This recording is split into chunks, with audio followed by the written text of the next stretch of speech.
ஒரு சின்ன கன்ஃப்யூஷன் எப்பயுமே இருந்துட்டு இருக்கு. அதாவது எங்க அக்கா ஷியாமளா ரமேஷ் பாபுவையும், என் ஒய்ஃபையும் வந்து அந்த எண்டுல வர்ற பொம்மைக்காக வெயிட் பண்ணி பார்க்குறாங்க அப்படின்னு சொல்றாங்க. அது ரொம்ப மகிழ்ச்சியா இருக்கு. ஃப்ரெண்ட்ஸ் அப்புறம் சில பேர் சொல்றாங்க, "இது என்ன ஒரு வியூஸுக்காக பண்றாங்க இவங்க.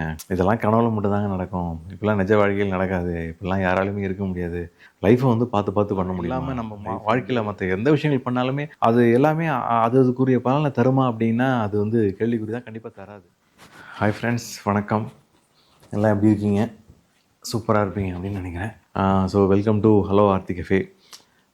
இது என்னென்னு உங்களுக்கு தெரிஞ்சிருக்கும். நம்ம 40+ லவ் ஷார்ட்ஸோட அவங்க கமெண்ட்ஸை பற்றின டிஸ்கஷன் தான் இந்த நிகழ்ச்சி. நான் எப்பவுமே சொல்கிற மாதிரி ரொம்ப நாள் கழிச்சு திரும்ப வந்து இந்த நிகழ்ச்சியில் சந்திக்கிறேன்.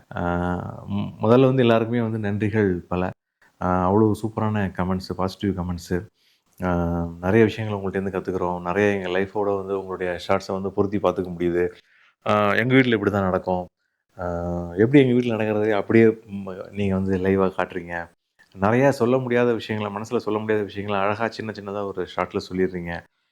அப்படிங்கிற மாதிரி நிறைய கமெண்ட்ஸு. அது நம்மளோட உழைப்புக்கு வந்து இந்த மாதிரி சில விஷயங்கள் வந்து நடக்கிறப்ப நமக்கு மனசுக்கு ரொம்ப சந்தோஷமாக இருக்குது. இன்னும் நல்லா பண்ணணும் அப்படிங்கிற ஒரு ஒரு என்ன சொல்கிறது, ஒரு மோட்டிவேட்டிங்காகவும் இருக்குது எங்களுக்கு. ஸோ தொடர்ந்து உங்களோட சப்போர்ட் அந்த மாதிரி கொடுங்க. ஸோ பட்டாக்கு நம்ம கேள்விகளுக்கு போயிடலாம். எப்பயுமே வர்ற மாதிரி அதிகமான கேள்விகள் பார்த்திங்கன்னா அந்த பொம்மையை பற்றி தான் இருக்குது. அந்த பொம்மைகள் வந்து அவ்வளோ அழகாக இருக்குது, க்யூட்டாக இருக்குது. ஒவ்வொரு ஷாட்டுக்கும் தகுந்த மாதிரி இந்த பொம்மையை வைக்கிறீங்க, எப்படி வைக்கிறீங்க, எங்கேருந்து வாங்குறீங்க அப்படின்லாம் கேட்குறீங்க. நான் நிறைய தடவை சொல்லியிருக்கேன், இருந்தாலும் திரும்ப ஒரு தடவை சொல்கிறேன். இது வந்து நாங்கள் ஆன்லைனில் தான் பர்ச்சேஸ் பண்ணுறோம். அதாவது மினியேச்சர் கப்புள் டாய்ஸ் அப்படின்னு நீங்கள் அமேசான்லேயே கிடைக்கிது இது. நாங்கள் வந்து நிறையா பார்த்து இந்த கான்செப்ட் இது நல்லாயிருக்குமோ, இது நல்லாயிருக்குமோ அப்படின்னு பார்த்து தான் அதை வைக்கிறோம். அது கூடவே வந்து அந்த பாட்டு வந்து நம்ம செலக்ட் பண்ணுறப்போ அது இன்னும் கொஞ்சம் அது வந்து அழகாக மெருகேற்றிடுது அந்த சீன்ஸ். அவ்வளோதான், வேறு விஷயம் ஒன்றும் இல்லை இதில். நிறைய பேர் சொல்லுவாங்க, எங்களுக்கு வந்து எங்கள் வீட்டில் குட்டி குட்டி பசங்க இருக்குங்க. அந்த பசங்க வந்து விஷயங்கள் வந்து இந்த ஷார்ட்ஸில் உள்ள விஷயங்கள் அவங்களுக்கு புரியலனாலும் அந்த எண்டில் வர்ற பொம்மைக்காக வெயிட் பண்ணி பார்க்குறாங்க அப்படின்னு சொல்கிறாங்க. அது ரொம்ப மகிழ்ச்சியாக இருக்குது. பசங்களுக்கு வந்து அது பிடிச்சிருக்கு அப்படிங்கிறப்போ. இதான் அந்த பொம்மையை பற்றின டீட்டெயில். அடுத்து வந்து இன்னொரு விஷயம் முக்கியமானது என்னென்னு பார்த்தீங்கன்னா, ஒரு சின்ன கன்ஃப்யூஷன் எப்பயுமே இருந்துகிட்டு இருக்கு. அதாவது எங்கள் அக்கா ஷியாமளா ரமேஷ் பாபுவையும், என் ஒய்ஃபையும் வந்து கன்ஃப்யூஸ் பண்ணிக்கிறாங்க ஒரு மாதிரி. ஒரு கமெண்ட் கூட வந்திருந்தது, ஏன் இவங்க 2 பேரும் வந்து ஷார்ட்ஸில் மட்டும் வந்து இப்படி ஹஸ்பண்ட் ஒய்ஃபாக ரியாக்ட் பண்ணுறாங்கன்னா, அது அப்படி இல்லை. நான் உங்களுக்கு பதில் போட்டேன், அப்படி இல்லை. ஷியாமளா ரமேஷ் பாபு, அதாவது முகம் காட்டி எங்களோட வீடியோவில் வர்றது வந்து என்னோடய அக்கா. அவங்க வந்து ஒரு மோட்டிவேஷனல் ஸ்பீக்கர். வேறு வேறு தளங்களில் நீங்கள் அவங்கள பார்த்துருக்கலாம். ஷார்ட்ஸில் வாய்ஸ் மட்டும் வர்றது, முகம் காட்டாமல் வாய்ஸ் மட்டும் வர்றது என்னோடய ஒய்ஃபு. தயவு செஞ்சு இதை புரிஞ்சுக்குங்க. இந்த கேள்வி இதோட கடைசியாக இருந்தால் பரவாயில்ல அப்படின்னு நான் வந்து நினைக்கிறேன். ஸோ ஷியாமளா ரமேஷ் பாபு வந்து என்னுடைய சிஸ்டர். மேபி 2 பேரும் வந்து ஒரே ஃபேமிலியை சேர்ந்ததால் ரொம்ப க்ளோஸ் ரிலேட்டிவும் நிறைய பேருக்கு தெரிஞ்சிருக்கும். அதனால் கூட அவங்களோட அந்த வாய்ஸ் சிமிலாரிட்டி வந்து அவங்களுக்கு ஒரு இந்த கன்ஃபியூஷனை ஏற்படுத்தியிருக்கலாம் அப்படின்னு நினைக்கிறேன். பட் 2 பேருமே வேறு வேறு ஆளுங்க. அதை கொஞ்சம் புரிஞ்சுக்கிங்க ஃப்ரெண்ட்ஸ். அப்புறம் பார்த்தீங்கன்னா, கண்டென்ட் எப்படி எடுக்கிறீங்க அப்படின்னு கேட்குறாங்க. இப்போ எனக்கு வந்து மேரேஜ் ஆகி 20 இயர்ஸ் ஆச்சு. எவ்வளவோ எக்ஸ்பீரியன்ஸை நம்ம பார்த்துருப்போம் இல்லைங்களா? அதுலேருந்து நம்ம எடுக்கிற விஷயங்கள் தான் ஒன்றும். நான் ஏற்கனவே ஒரு வீடியோவில் சொன்ன மாதிரி இன்னும் நிறைய விஷயங்களில் வந்து நான் சொல்கிறதுக்கு இருக்குது. அவ்வளோ விஷயங்கள் நடக்கும்ல. நம்ம வாழ்க்கை வந்து நம்ம ஷார்ட்ஸில் சொல்கிற மாதிரி 1000 சவால்களையும் 1000 விஷயங்களையும் நம்ம முன்னாடி கொண்டு வந்து போடும். அதை நம்ம எப்படி எடுத்து கடந்து போகிறோம் அப்படிங்கிறது தான் நம்மளுடைய லைஃபோட சக்ஸஸே இருக்குது அப்படின்னு நான் நினைக்கிறேன். ஸோ அதனால் கண்டென்ட்டுக்கு வந்து நம்ம ரொம்ப தேடி அலைய வேண்டியதில்லை. அது உங்களுக்கு புரிகிற மாதிரி சொல்கிறது தான் நான் கொஞ்சம் மெனக்கெட வேண்டியிருக்கும். கண்டென்ட் வந்து எங்களுக்கு ஈஸியாக கிடச்சிரும். அந்த கண்டென்ட்டை வந்து இந்த டயத்துக்குள்ளே பொருத்தி கொடுக்கறது தான் நான் கொஞ்சம் அதிகமாக மெனக்கெடுற மாதிரி இருக்கும். நான் ஏற்கனவே சொன்ன மாதிரி அது அந்த அந்த பொம்மைகள், அந்த பாடல்கள் அதெல்லாம் வந்து அதுக்கு ஆப்டாக இருக்கணும் அப்படிங்கிறதுக்கு உண்டான மெனக்கெடல் தான் ஜாஸ்தியாக இருக்கும். கண்டென்ட்டுக்கு வந்து நாங்கள் பெருசாக மெனக்கெடுறதில்ல. நிறைய கண்டென்ட் வந்து கிடைக்கும் லைவாக. நிறைய பேர் சஜஷன் பண்ணுவாங்க, நீங்கள் இந்த மாதிரி விஷயங்கள் கொஞ்சம் சொல்லுங்கள், இந்த மாதிரி விஷயங்கள் பேசுங்க, இந்த மாதிரி விஷயங்கள் பேசுங்க அப்படின்னு சொல்லுவாங்க. அதையும் நான் சில விஷயங்கள் நான் வந்து பண்ணியிருக்கேன். எல்லாத்தையுமே எடுத்துக்க முடியாது. ஏன்னா நம்ம தோதுக்கு நமக்கு கரெக்டாக எதை சொல்லலாம் அப்படிங்கிற மாதிரி இருக்கிற விஷயங்கள் மட்டும் தான் எங்களால் எடுக்க முடியுது. இன்னும் நிறைய விஷயங்களை நான் ஏற்கனவே சொன்ன மாதிரி கொடுக்க வேண்டியது இருக்குது. அதை நாங்கள் ஃபர்தராக உங்களுக்கு கண்டினியூஸாக தரோம். அப்புறம் நம்மளோட பழைய ஃப்ரெண்ட்ஸ் நிறைய பேர் வந்து சமையல் வீடியோலாம் என்னாச்சு, உங்களோட சமையல் வீடியோவுக்கு நாங்கள் ரொம்ப ஃபேன். அந்த 1 ஹவர் சமையல், ஒர்க்கிங் உமன் மார்னிங் ரொட்டீன் அந்த மாதிரி விஷயங்கள்லாம் கொஞ்சம் திரும்ப போடுங்க அப்படிங்கிறாங்க. விலாக்ஸு, முன்னாடி நம்ம விலாக்ஸ் நிறையா நம்ம இந்த ஃபெஸ்டிவல் சமயத்தில் நிறைய விலாக்ஸ் போடுவோம். ஃபார் எக்ஸாம்பிள் தீபாவளி சமயத்தில் நிறைய ரெசிபீஸு போடுவோம் நம்ம. அப்புறம் அந்த மற்ற மாதிரி கொலு அந்த மாதிரி விஷயங்கள்லாம் நிறையா பண்ணுவோம். இப்போ எங்களோட வேலை நிமித்தமாகவும் சில விஷயங்கள் நாங்கள் பண்ண முடியறதில்ல. பட் எனிஹவ் நாங்கள் அந்த சாப்பாடு சம்மந்தப்பட்ட ரெசிபி சம்மந்தப்பட்ட வீடியோஸும் விலாக்ஸும் தரத்துக்கு வந்து நாங்கள் ட்ரை பண்ணுறோம். இந்த மாதத்துலேருந்து ஃப்ரம் ஏப்ரல்லேருந்து அதை நாங்கள் தரத்துக்கு ட்ரை பண்ணுறோம். ஏன்னா எங்களுக்குமே அதை ரொம்ப மிஸ் பண்ணுற மாதிரி தான் இருக்குது. நீங்கள் சொல்கிற மாதிரி அந்த 1 ஹவர் சமையலோ, இந்த ஒர்க்கிங் உமன் குக்கிங் ரொட்டீனோ, எங்களோட விளாக்ஸோ அதை நாங்களே கொஞ்சம் மிஸ் பண்ணுற மாதிரி தான் இருக்குது. நாங்கள் திரும்ப அதை கொடுக்கறதுக்கு ட்ரை பண்ணுறோம். அப்புறம் வந்து என்ன இவங்க பண்ணுறாங்க, இது என்ன அதாவது லைஃப்பை வந்து பார்த்து பார்த்து பண்ண முடியுமா? லைஃப் வந்து நம்ம வாழ்றது தானே இருக்கும். ஏன்னா நாடக மேடையிலயா நடிக்கிறோம் அப்படிங்கிற மாதிரி சில பேர் சொல்கிறாங்க. எல்லா விஷயத்தையும் பார்த்து பார்த்து பேச முடியுமா அப்படிங்கிறது. லைஃப்பில் வந்து எல்லா விஷயங்களுமே இருந்தாலுமே ஃப்ரெண்ட்ஸ், அந்த ஹஸ்பண்ட் அண்ட் ஒய்ஃபுக்குள்ளே உள்ள அந்த அன்பு, அந்த ஒருத்தவங்கள மதித்து சில விஷயங்கள் நடக்கிறது அப்படிங்கிறது தான் ஃபேமிலியை வந்து நல்லா கொண்டு போகிறதுக்கு உண்டான ஒரு ஆணிவேர் அப்படின்னு நினைக்கிறேன். ஸோ அதனால தான் எனக்கு தெரிஞ்ச விஷயங்களை நாங்கள் வந்து இதை சொல்லலாம், இது வந்து நல்லாயிருக்கும் இந்த விஷயங்கள் அப்படிங்கிற விஷயங்களை வந்து உங்கள் கூட ஷேர் பண்ணுறோம். சில பேர் சொல்கிறாங்க, அதனால சொல்கிறேன் நான், இது என்ன நம்ம நாடகமா, இப்படிலாம் பார்த்து பார்த்து பேச முடியாது அப்படிங்கிறதில்ல. நம்ம வந்து வாழ்க்கையில் நம்ம கூடவே வரக்கூடிய ஒரு ஜீவன் தான் நம்ம கணவனோ மனைவியோ அப்படிங்கிறப்போ விஷயங்களை பார்த்து பேசுகிறதுல என்ன தப்பு இருக்குது? வெளியில் 1008 பேரை பார்க்குறோம், நம்ம வந்து அவங்கள்ட்ட எப்படி பிஹேவ் பண்ணுறோம்? அப்படிங்கிறப்ப நம்ம கூடவே இருக்கிறவங்கள்ட்ட வந்து நல்ல விதமாக பிஹேவ் பண்ணி, நல்ல விதமாக அந்த லைஃப்பை நல்ல விதமாக அந்த பொழுதை ஒரு நாளை வந்து கொண்டு போகிறதுல தப்பு இல்லையே.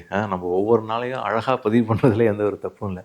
அதுக்கு சில சின்ன சின்ன மெனக்கெடல் தான். அது வந்து அவ்வளோ பெரிய ஒரு நாடக மேடை, நாடகம் அப்படிங்கிறதெல்லாம் சொல்ல வேண்டிய அவசியம் இல்லை அப்படின்னு நான் நினைக்கிறேன். ஃப்ரெண்ட்ஸ், அப்புறம் சில பேர் சொல்கிறாங்க, இது என்ன ஒரு வியூஸுக்காக பண்ணுறாங்க இவங்க அப்படிங்கிற மாதிரி சொல்கிறாங்க. ஒரு விஷயம் சொல்கிறேன் ஃப்ரெண்ட்ஸ், இப்போ வந்து ஒவ்வொருத்தருக்குமே ஒரு பிடிச்ச விஷயம் அப்படின்னு ஒன்று இருக்கும். அதை பண்ணுறப்ப அவங்களுக்கு ஒரு ஆத்ம திருப்தி கிடைக்கும். அது உங்களுக்கு தெரிஞ்சிருக்கும். அது மாதிரி எனக்கு வந்து ரொம்ப பிடிச்ச விஷயம் வந்து இந்த டைரக்ட் பண்ணுறது, கேமரா வைக்கிறது, இந்த லைட்டிங் வைக்கிறது, நடிக்கிறது, அந்த கதை எழுதுறது, அந்த மாதிரி விஷயங்கள்லாம் எனக்கு ரொம்ப பிடிக்கும். நான் ரொம்ப விரும்பி பண்ணுவேன் அதை. ஸோ அதனால் எனக்கு பிடிச்ச இந்த விஷயத்த நான் பண்ணுறேன். அதில் எனக்கு நல்ல ஒரு ஆத்ம திருப்தி கிடைக்குது. அதேமாதிரி தான் அவங்களுக்கு அந்த சமையல் பிடிக்கும். அதனால் அவங்க வந்து நாங்கள் அதை வீடியோவாக போஸ்ட் பண்ணுறோம். இதை தாண்டி இதில் ஒன்றும் இல்லை, இதை நாங்கள் என்ஜாய் பண்ணுறோம். இது எங்களுக்கு ஒரு என்ன சொல்கிறது, ஒரு ரிலாக்ஸேஷனாகவும் இருக்குது. அதனால தான் இதை நாங்கள் தொடர்ந்து இதை பண்ணிகிட்ருக்கோம். அதனால் இதில் வந்து இவங்க அதுக்காக பண்ணுறாங்க, இதுக்காக பண்ணுறாங்க அப்படிங்கிறதுலாம் இதில் ஒன்றும் இல்லை. ஃப்ரெண்ட்ஸ், இன்னொரு விஷயம் நான் சொல்லணும் அப்படின்னு நினைக்கிறது என்னென்னா, இதெல்லாம் கனவுல மட்டும் தாங்க நடக்கும், இப்படிலாம் நிஜ வாழ்க்கையில் நடக்காது, இப்படிலாம் யாராலுமே இருக்க முடியாது அப்படிங்கிற கமெண்ட்ஸும் வந்து தொடர்ந்து வருது. நான் என்ன சொல்கிறேன் அப்படின்னா, நம்ம வாழ்க்கையில் நம்ம பண்ணுற எல்லா விஷயங்களுமே நம்ம ஒரு நல்லபடியாக மகிழ்ச்சியாக இருக்கணும் அப்படிங்கிறதுக்காக தான். அடிப்படையில் குடும்பத்தில் வந்து இந்த மாதிரி ஒரு விஷயங்களோ, ஒரு புரிதலோ, ஒருத்தவங்க விட்டு கொடுத்து போகிறதோ, ஒருத்தரை மதிக்கிறதோ, இந்த மாதிரி விஷயங்கள்லாம் இல்லாமல் நம்ம வாழ்க்கையில் மற்ற எந்த விஷயங்கள் பண்ணாலுமே அது எல்லாமே அதுக்குரிய பலனை தருமா அப்படின்னா, அது வந்து கேள்விக்குறி தான், கண்டிப்பாக தராது. ஸோ தட் வந்து நம்ம லைஃப்பில் இதெல்லாம் நடக்காது அப்படின்னு சொல்கிறது வந்து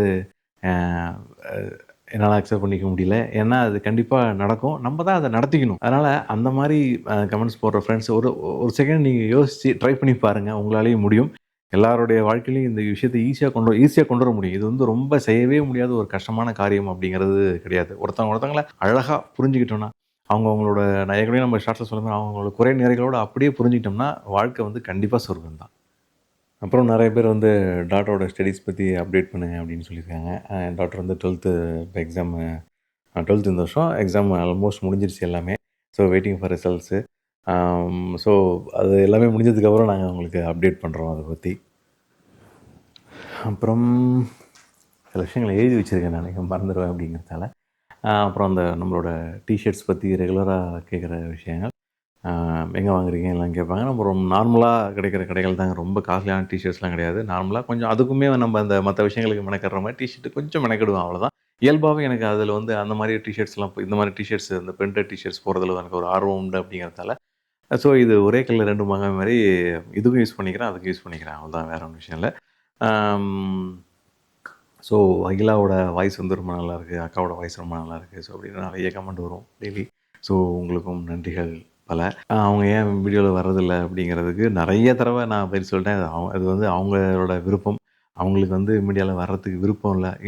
அதாவது முகத்தை காட்டி பேசுகிறதுக்கு விருப்பம் இல்லை. அதை நம்ம மதிக்கிறோம். அதனால் அவங்கள வந்து ஃபோர்ஸ் பண்ணுறதில்ல. இதுதான், இது எப்பயுமே சொல்கிறது. இந்த வீடியோலையும் இதை சொல்லிடுறேன். அப்புறம் இது ஒன்று சொல்லி ஆகணும் ஃப்ரெண்ட்ஸ், சார் இதோடு நிறுத்திக்கிங்க ப்ளீஸ். நீங்கள் வந்து அட்வைஸ் சொல்கிற வேலைலாம் இதோடு நிறுத்திங்க அப்படின்னு சொல்லுவாங்க. நாங்கள் வந்து அட்வைஸ் சொல்கிறதுக்கு யார், இது அட்வைஸே கிடையாது ஃபஸ்ட்டு. இது வந்து ஜஸ்ட் ஒரு ஷேரிங், அவ்வளோதான். நாங்கள் இந்த விஷயத்தை வந்து ஷேர் பண்ணிக்கிறதுக்காக இந்த தளத்தை யூஸ் பண்ணிக்கிறோம், அவ்வளோதான். இதை வந்து நீங்கள் எடுத்துக்கணும் அப்படிங்கிறதெல்லாம் கண்டிப்பாக நாங்கள் சொல்லவும் முடியாது, நாங்கள் சொல்லவும் இல்லை. அதனால் இது வந்து பியூர்லி வந்து ஒரு ஷேரிங் தான். இது வந்து அட்வைஸ் அப்படிங்கிற கான்செப்டில் நீங்கள் போய்க்கவே வேண்டாம். இதை நான் சொல்லணும்னு நினச்சேன். ஸோ ஃப்ரெண்ட்ஸ், ஆல்மோஸ்ட் நான் என்னென்ன சொல்லணும்னு நினச்சோமோ எல்லாமே டிஸ்கஸ் பண்ணிட்டேன் அப்படின்னு நினைக்கிறேன். ஏதாவது விட்டு போயிருந்தா மன்னிச்சுங்க. பட் நான் உங்களோட எல்லா கமெண்ட்ஸுமே அன்னன்னைக்கே படிச்சிருவேன். அதில் எந்த ஒரு மாற்றமும் இல்லை. ஸோ இன்னொரு அழகான வீடியோவில் சந்திக்கலாம். அன்டில் தென் பாய்.